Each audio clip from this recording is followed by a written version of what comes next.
या योजनेत काही महिलांनी किंवा त्यांच्या पती कुटुंबाने खोटा किंवा अपूर्ण माहिती देऊन अर्ज केला असल्याचे आढळले आहे.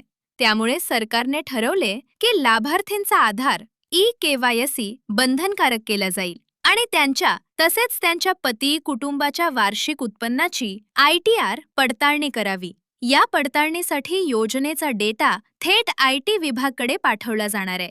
राज्यभरातील तपासणीत सुमारे 26,34,000 योजनेचे लाभार्थी अपात्र असल्याची प्राथमिक माहिती आलीये. काही जिल्ह्यांमध्ये, उदाहरणार्थ पुणे जिल्ह्यात, सर्वाधिक बोगस लाभार्थी असल्याचे आढळले. योजनेअंतर्गत खालील निकष असणे आवश्यक आहेत. त्यापैकी काहींचा भंग झाल्यास अर्ज अपात्र समजला जाईल. अर्जदार महिला, तिचे वार्षिक उत्पन्न ठराविक मर्यादेपेक्षा कमी असावे.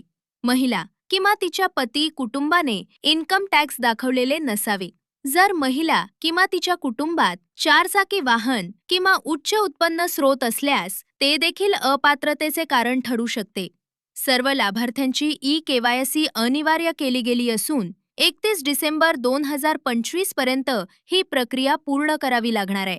जे महिला किंवा कुटुंबे या निकषांवर पूर्णतः खरे ठरत नाही, त्यांचे लाभ थांबवण्यात येणार आहेत.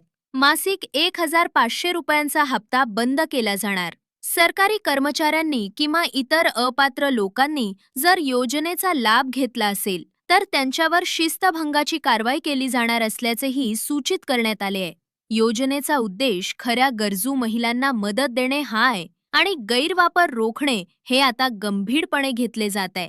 सरकारकडून आयकर डेटा तपासणी आणि पारदर्शकता या माध्यमातून निधीचा दुरुपयोग टाळणे हा धोरणाचा भाग आहे.